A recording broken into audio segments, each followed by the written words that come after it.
Okay, so we did look at solving this differential equation very briefly, but I only did that to introduce the concept of an exponential complex, a complex exponential. We will look at differential equations later on in the course. So this differential equation is satisfied by both of these functions, which means that these two functions should both be related somehow. So we can equate them to each other, which is what I've done here. So we've got a to the I theta is somehow equivalent to this thing for some value of a, which we'll need to find. And to find that value of a, we plugged in theta is 0, and we got that a is 1.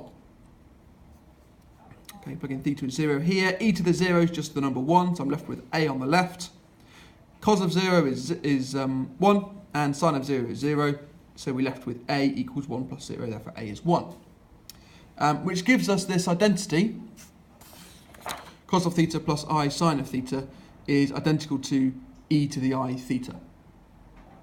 Okay, which is the complex definition of an exponential. Coincidentally, we can actually take that one step further. This is a general case of something which is called Euler's identity. And Euler's identity is this identity when theta equals pi.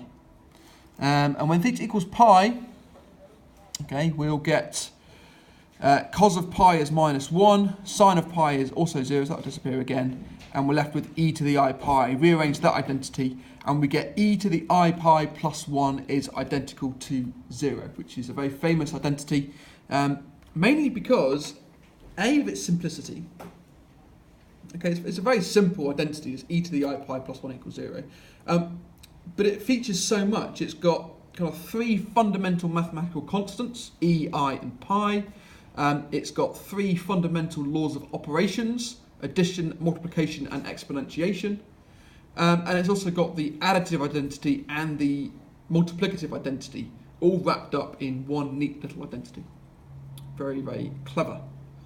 So that's why mathematicians kind of like that one, because it is simple, but yet uses a lot of fundamental mathematical techniques.